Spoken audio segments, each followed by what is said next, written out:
JBN, we keep you informed. I am Michelle Jones, and in the news, wanted man fatally shot by police in Cambridge, St. James.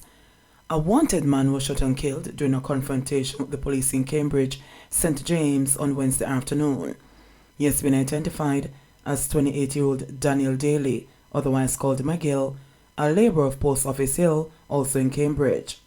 The Cambridge police report that about 1:40 p.m., a team carried out an operation in a section of Cambridge called Jungle in search of Daly, who was wanted for a case of shooting with intent committed in Cambridge Square on April 20.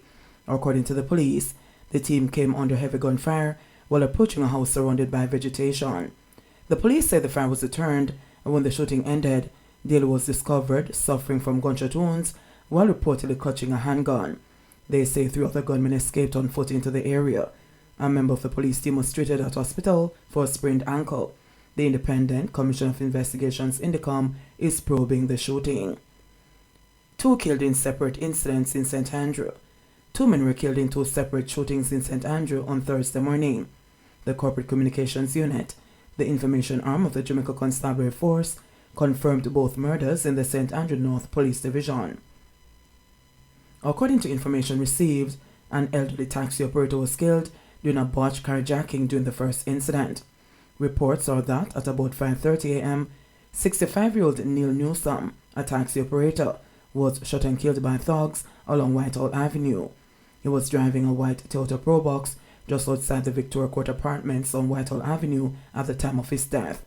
It appears that the armed men wanted the Probox, but Newsom resisted and was shot, a police source said. Then just over an hour later in Cassava Peace, the adjoining community to Whitehall Avenue, gunmen carried out another attack.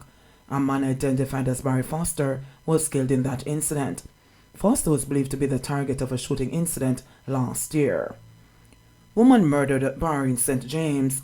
A woman was gunned down at a bar in Bickerseth, St. James on Wednesday night. She is said to be identified by the police. The police report that about 9 p.m., the woman was among patrons at the bar when a motor car drove up. It is further reported that 2 men exited the vehicle, brandished handguns, and ran inside the bar. The men then opened fire, hitting the woman multiple times before making their escape in their waiting car.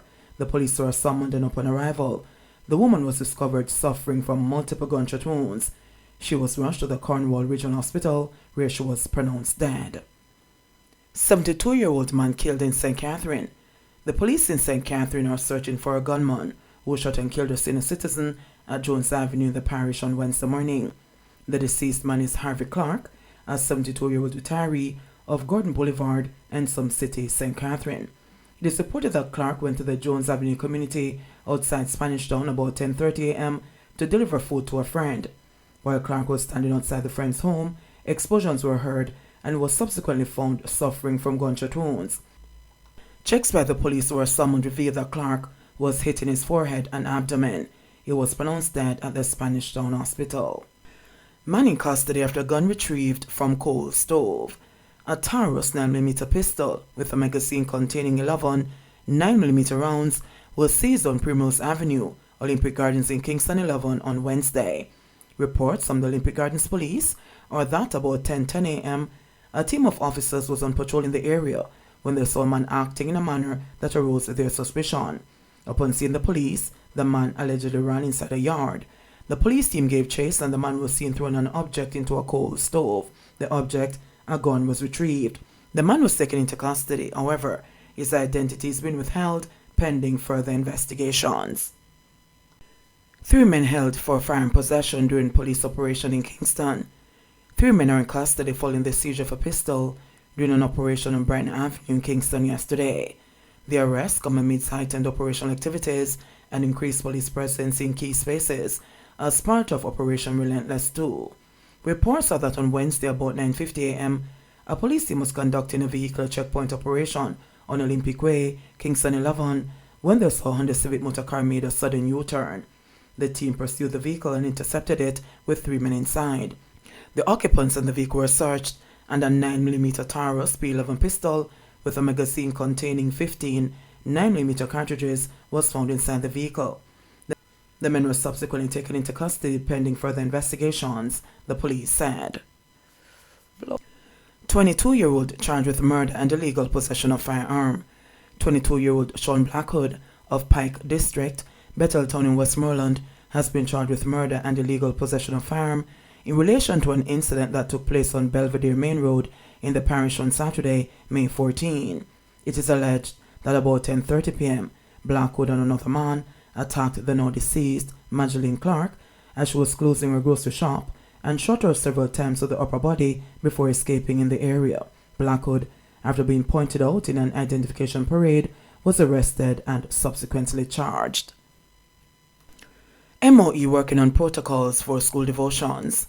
The Ministry of Education and Youth has launched an investigation to help determine the protocols for school devotions following Wednesday's incident at Oberlin High. Classes were dismissed early at the St. Andrew Base Institution on Wednesday, following a religious exercise during which students fell to the ground screaming. While we encourage devotion in school, our school leaders have a responsibility to ensure caution as to content and likely impact on students, as evidenced by the reaction of students at Oberlin High School this morning. Minister of Education and Youth, Favour Williams, said in a statement to the media on Wednesday. The administration at Oberlin High reported that during the devotional exercise, a teacher who was leading the worship was speaking in tongues, which triggered a chain reaction of similar expression among some students. Some students had to be taken to the school nurse's office. The education minister said after the devotion, students were sent to classes, but some stated that they were afraid because of what happened earlier, and others showed what was described as abnormal behavior. The administration then took the decision to dismiss school at 10 a.m. PMP says Tufton should resign following deaths of newborn at Victoria Jubilee Hospital. The People's National Party has called for the immediate resignation of the Minister of Health and Wellness, Dr. Christopher Tufton, and a comprehensive probe into what it says is a 43% mortality rate of the neonates in the nursery at the Victoria Jubilee Hospital, VJH. Dr. Tufton Wednesday said that he received a report in late August that there had been a bacterial outbreak in the neonatal intensive care unit at Victoria Jubilee Hospital, and that the region had gone in with the hospital's senior clinicians to assess and to respond. Tufton said that of the 16 babies infected as a result of a bacterial outbreak since July, 12 babies have died. General Secretary of the PMP, Dr. Dayton Campbell, in a statement on Thursday, said that the health minister's acceptance of the deaths of the babies and their families' trauma is callous and unacceptable. While neonatal mortality rate due to infection is not uncommon, a 43% mortality rate is alarming, and people must be held accountable for this massive death toll, Campbell stated. He also noted that ministers of previous government administrations have lost their portfolios for neonatal deaths with far lower mortality rates. Infection control is seminal to the management of neonatal nurseries, and to leave the staff at VJH without the necessary tools to ensure this infection is brought under control is tantamount to a dereliction of duty, the General Secretary further opined. The opposition party further stated that it is not enough for the health minister to merely publicly admit to this tragic loss. This approach neither shows accountability to the families of the neonates lost, nor inspires confidence in the expectant families, whose babies may need neonatal care in the nation's premier maternity facility in the near future, the PMP said in a statement. The party went on to extend condolences to the families who have lost their babies. Trelawny records 85% rise in road fatalities. Despite the sustained monitoring of the roadways in Trelawny by the police, the parish has seen the highest percentage increase in road fatalities across the 19 police divisions island-wide since the start of the year. Up to Tuesday morning, 24 people have died as a result of injuries sustained in motor vehicle crashes in Trelawny, which amounts to 11 or 85% more fatalities than were recorded over the same time last year.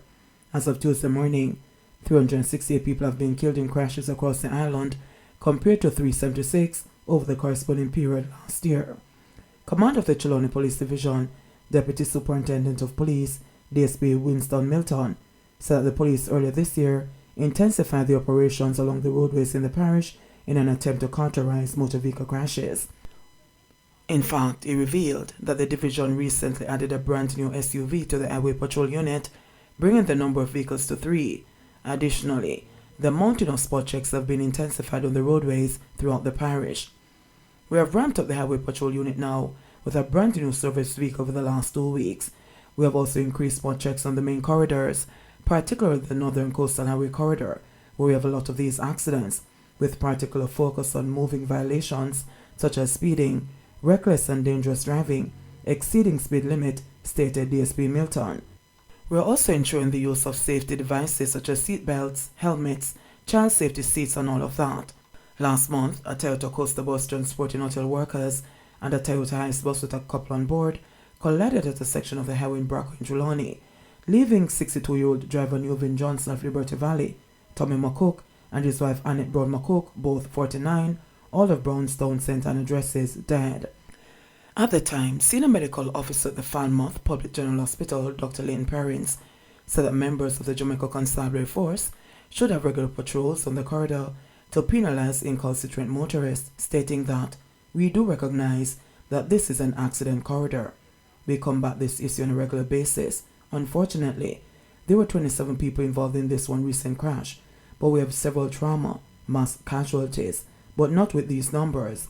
I think that we as a nation need to do something about curbing or controlling as best as possible. I think we need something like a highway patrol for these people who are doing these infractions. They are not being seen," the senior medic said.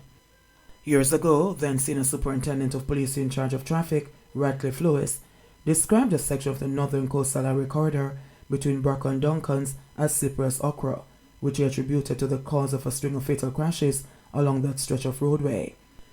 Director of the Island Traffic Authority ITA Canute here agrees that the slippery nature of wide road surfaces, which are present along sections of the Northern Coastal Highway, which runs through Trelawny, could factor in motor vehicle collisions. Trelawny has white roads that are slippery even when dry. People need to be careful when driving on those roads. Drivers need to look at those surfaces because sections of Trelawny roads are white and skid resistant. Remember, Radcliffe Lewis said the roads slippery like okra. White road surfaces are not friendly to motorists, and sometimes they are not driving with due care on these roads, he declared. He made an appeal to motorists to exercise caution on white roads. "I would like to appeal to drivers to be cognizant of the coloration on the road surface. Road surfaces that are white are not road surfaces that you must be speeding on. And if it even says you must go 80 kilometers, don't go 80, go 40. Take your time on those roads because it is slippery when wet. So motorists need to be cognizant of the road condition and the environment they are operating in. And Trelawny has quite a bit of those white roads," said Hare, who was formerly the director of the Road Safety Unit in the Ministry of Transport and Mining. "The corridor from St. Anthony Grill has quite a bit of white roads, and you have quite a bit of fatalities along those corridors," he added. As the ITA director disclosed that his agency is partnering with the National Works Agency NAA to ensure the corridor has requisite skid resistance. "So we're in dialogue with the NAA with respect to ensuring that the corridor has requisite skid resistance, where with the skidding that will take place on those roads," he stressed. But motorists need to be cognizant of the environment that they are operating in and adjust accordingly. Sometimes we are traveling at exponential speed that causes serious problems to other people and causes debacles. JBN, we keep you informed. Please remember to subscribe, like, share, leave us a comment and click the notification bell to receive our daily news items.